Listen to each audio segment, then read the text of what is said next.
Bonjour et bienvenue dans l'édition du 15 août 2026 de T9An. Aujourd'hui, nous couvrons 10 actualités économiques et technologiques importantes pour l'Algérie. De l'énergie aux réformes financières, voici l'essentiel. Sonatrach et son homologue nigérien Sonidep commercialisent conjointement la première cargaison de pétrole brut nigérien, de type Melek, chargée depuis le terminal de Sémé au Bénin. Cette opération marque une étape stratégique dans le renforcement de la coopération énergétique entre l'Algérie et le Niger, ouvrant de nouvelles perspectives pour l'exportation du brut nigérien via les infrastructures algériennes. La Banque d'Algérie a publié un nouveau règlement modifiant les règles de rapatriement des recettes en devises pour les exportations hors hydrocarbures. Le texte impose un délai de 120 jours pour rapatrier ces fonds, avec une prolongation possible jusqu'à 180 jours, sous réserve de conditions liées à une assurance crédit et à une mention explicite dans le contrat commercial. Cette mesure vise à encadrer plus strictement les flux de devises tout en offrant une flexibilité conditionnelle aux exportateurs. Sonatrach et la société algérienne des engrais ont signé 2 contrats EPC avec Saipem et China Harbor Engineering Company pour lancer la construction du projet de phosphate intégré. Ce programme vise à relier l'extraction, l'enrichissement, la transformation en engrais et l'acheminement vers les marchés, avec une première production de phosphate enrichi prévue au premier trimestre 2027.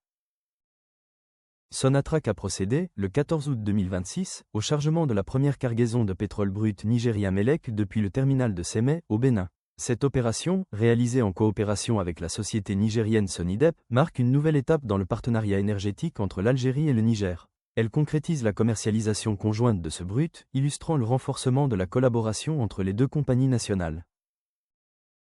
Le brief de Jeune Afrique revient sur plusieurs actualités africaines, notamment la grâce présidentielle accordée au Tchadien Succès Masra, la réconciliation entre le Mali et l'Algérie, et l'impact de la crise d'Ormuz, qui profite aux majors pétrolières et renforce l'attractivité des hydrocarbures africains. Il évoque également l'éventuel report des élections locales au Sénégal et l'évolution du dialogue national en République démocratique du Congo.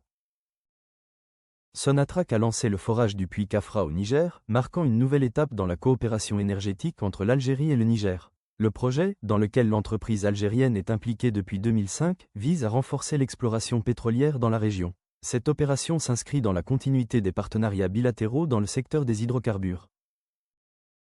La grève des employés d'EasyJet a provoqué une centaine d'annulations de vols, souvent quelques heures seulement avant le décollage. Un passager français témoigne de sa colère, ayant dû supporter des frais imprévus de 1 700 € et multiplier les détours pour regagner son domicile. Cette situation illustre l'exaspération des clients face aux perturbations de dernière minute et à leurs conséquences financières. Le président ukrainien Volodymyr Zelensky semble reprendre la main après un mois de crise politique, consécutive au limogeage de son populaire ministre de la Défense, Mykhailo Fedorov. Cette décision avait provoqué la colère de la rue et de l'opposition. Bien qu'il ait réussi à contenir la fronde, le chef de l'État sort néanmoins affaibli de cet épisode politique. Début août, un Airbus A320 d'Air India a subi une chute brutale de 100 mètres en quelques secondes avant de se redresser, faisant 24 blessés parmi les passagers. Les premières investigations privilégient l'hypothèse d'un problème mécanique, le pilote ayant apparemment perdu le contrôle de certaines commandes de vol. L'enquête en cours vise à déterminer les causes exactes de cet incident. Le décès de Jason Harday, premier professeur noir à avoir été nommé le plus jeune à Cambridge, suscite une vague d'hommages de la part de ses proches et collègues. Ces derniers dénoncent un harcèlement qu'il subissait depuis sa nomination il y a 3 ans, avant d'être accusé de plagiat. La controverse entourant ces accusations et le traitement médiatique de son parcours sont au cœur des réactions posthumes.